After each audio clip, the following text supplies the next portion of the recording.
Bonjour et bienvenue dans cette nouvelle vidéo sur les incoterms. Aujourd'hui, on va aborder le premier incoterm de la famille C. Donc, comme vous l'avez vu dans les vidéos précédentes, on a vu la famille E, Xworks, les trois incoterms de la famille F, phase, FCA et FOB. Et là, on va voir la famille C.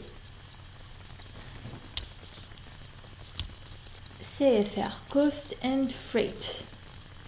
Il fait partie de la famille vente au départ et il est exclusivement maritime. Donc vous n'avez pas le droit de l'utiliser dans les autres modes de transport, aérien, ferroviaire, etc. Ce que vous devrez normalement savoir, c'est qu'il y en a 4 dans la famille C. Et tous, ils sont pareils.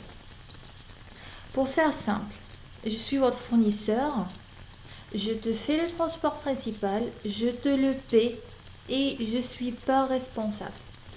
Alors j'ai oublié de signaler un truc qui est trop important, c'est que quand le client veut aussi que son fournisseur lui fasse le transport principal, alors on n'est plus dans la famille E et on n'est plus dans la famille F. On passe à la famille C et D. Donc on verra la famille D après. Aujourd'hui, on va juste parler de la famille C. D'accord. Donc, je disais que je suis ton fournisseur. Si tu m'achètes en SFR, je te fais le transport principal, je te le paie et je ne suis pas responsable. Ça veut dire quoi ça? Alors, j'explique. Je suis ton fournisseur, pour faire simple. Je te paie le transport principal. Mais je ne suis pas responsable.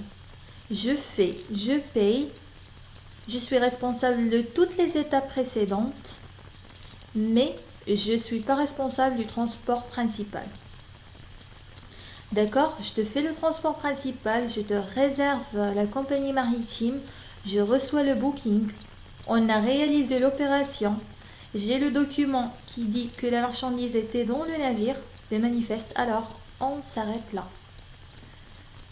De ton côté, toi, comme étant mon client, la marchandise est arrivée, mais il n'y a pas le conteneur là-dedans. La marchandise est arrivée et le conteneur est cabossé. La marchandise est incendiée, tout ce que vous voulez.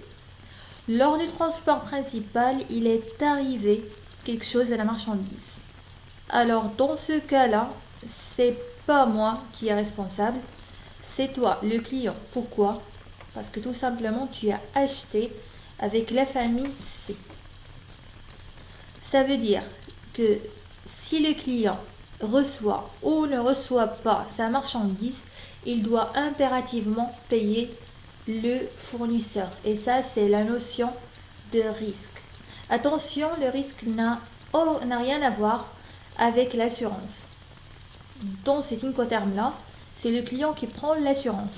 Et le fournisseur, il n'assume pas le risque de sa marchandise. Et finalement, voici un tableau qui résume le tout. Ce qui est à la charge du vendeur, l'emballage jusqu'au transport principal. Et ce qui est à la charge de l'acheteur, il prend l'assurance du transport principal. Ce que vous devrez retenir de la famille C, c'est que si le client reçoit ou ne reçoit pas sa marchandise, il doit impérativement payer le fournisseur, car le fournisseur, il n'assume pas le risque si quelque chose est arrivé à sa marchandise. D'accord?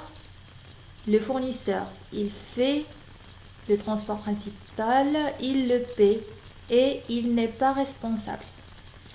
Merci pour votre attention.